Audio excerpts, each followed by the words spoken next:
Versus Sri Lanka 3 match கொண்ட ODI சீரிஸ்ல என்னதான் India கேவலமா தோத்துருந்தாலுமே அந்த சீரிஸ்லயுமே 3 பிளேயர்ஸ் நல்ல இம்ப்ரெசிவா பெர்ஃபார்ம் பண்ணிருந்தாங்க. ஃபர்ஸ்ட் எடுத்து நம்ம captain Rohit Sharma T20 world cup அடுத்து 50 ஓவர் வேர்ல்டு கப்ல என்ன இன்டென்ட்டோட ஆடினாதான் அதுல 1% குறையாம அப்படியே அதே இன்டென்ட்டோட கண்டினியூ பண்ணியிருந்தாரு. ஃபர்ஸ்ட் மேட்ச் 54 அடிச்சிருந்தாரு, அடுத்த மேட்ச் ஒரு 60 கிட்ட அடிச்சிருந்தாரு, இந்த மேட்ச் ஒரு 35 ரன் கிட்ட அடிச்சிருந்தாரு. அவரோட இன்டென்ட் மட்டுமே தான் இந்தியன் டீம்ஸ்க்கு ஒரு 100 ரன் தாண்டது முக்கியமான காரணமா இருந்துச்சு. ரோஹித் சர்மா இல்லைன்னா அடுத்து இருக்கிற எல்லா பிளேயர்ஸும் எப்படி பேக் ஆஃப் கார்டு மாதிரி சரிஞ்சு விழுந்தாங்கன்னு நம்ம பார்த்துருக்கோம். இதுலேயே தெரிஞ்சுக்க ரோஹித் சர்மாவோட இம்பாக்ட் இந்தியன் டீம்ல எந்த அளவுக்கு இருக்குன்னு. அடுத்து ரெண்டாவது பிளேயர் யாருன்னு பார்த்தோம்னா வாஷிங்டன் சுந்தர் தான் இருக்கு. இந்தியன் டீம்ல லாஸ்ட் ஒரு 5 வருஷமா இன்னொரு பிளேயராகவே இருந்துட்டு இருந்தது. ஐபிஎல்லையும் சரியா பெர்ஃபார்மன்ஸ் பண்ணல, அவருக்கு சான்ஸும் கிடைக்கல.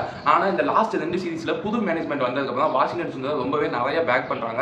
அவர் ஒரு ஆல்ரவுண்டர் நல்லாவே டெவலப் பண்ணவும் ஸ்டார்ட் பண்ணிருக்காங்க. அவர் மேல நல்லா இன்வெஸ்ட் பண்ணி ஒரு ரிட்டர்ன் எடுக்கிற ஸ்டேஜுக்கு வந்துட்டாரு. ஏன் தெரியும்னா லாஸ்ட் 2 சீரிஸ்லயே நல்ல பவுலிங் பெர்ஃபார்மன்ஸ் பண்ணிருக்காரு. அவரோட பேட்டிங் வந்து ஒரு அடிஷனல். ஏன் தெரியும், நம்மளுக்கு ஏற்கனவே தெரிஞ்சிருக்கு வாஷிங்டன் சுந்தர் டெஸ்ட்ல வந்து கேபால இந்தியன் டீம் ஜெயிக்க வச்சதுக்கு ஒரு முக்கியமான காரணம் வந்தாரு. அதுக்கு மூணாவது பிளேயர் யாருன்னு பார்த்தோம்னா அக்ஷர் பட்டேல் தான் இருப்பாரு. ஏன் சொல்றேன்னு பார்த்தோம்னா லாஸ்ட் 2013 இருந்து 2024 வரையுமே அக்ஷர் பட்டேல் வந்து ஜடேஜாவோட ரீப்ளேஸ்மெண்ட் அடுத்து ஷேடோவா தான் பார்த்துட்டு இருந்தாங்க. ஜடேஜா போற எல்லா சீரிஸுமே அவர் இருப்பாரு, அவருக்கு பெர்ஃபார்ம் பண்றதுக்கு டைமே கிடைக்காது. ஆனா லாஸ்ட் 5 வருஷத்துல அவருக்கு கிடைச்ச பெர்ஃபார்மன்ஸ் இன்டர்நேஷனல் சரி அடுத்து ஐபிஎல் வந்து அவரோட சான்ஸ் வந்து நல்லா பெஸ்ட்டா யூட்டிலைஸ் பண்ணாரு. அது மூலமா அவருக்கு வந்து T20 வேர்ல்டு கப்ல ஒரு செர்டைன் ஸ்பாட் கிடைச்சிச்சு, அதுலயும் நல்லா பண்ணாரு. அதுக்கடுத்து பார்த்தோம்னா ஜடேஜாக்கு அப்புறம் யாருன்னு சொல்றப்ப அந்த இடத்துல பேட்டிங் பவுலிங் ஃபீல்டிங் 3 இடத்துல நான் மட்டும்தான் சொல்லி தனியா நின்றுகிட்டு இருக்காரு அக்ஷர் பட்டேல். இதுலேயே தெரிஞ்சிருக்கும் அக்ஷர் பட்டேலோட க்ரோத் எந்த லெவலுக்கு பெருசா பூம் ஆயிருக்குன்னு. அது பாசிட்டிவா என்ன பார்க்கலாம்னு பார்த்தோம்னா ரியான் பராக் பத்தி தான் சொல்ல போறேன். ஏன் பார்த்தோம்னா ரியான் பராக் வந்து எல்லாருமே வந்து பேட்டர் ஹூ கான் பவுல்னு சொல்லியிருக்காங்க. ஆனா அந்த மாதிரி பார்க்கக்கூடாது.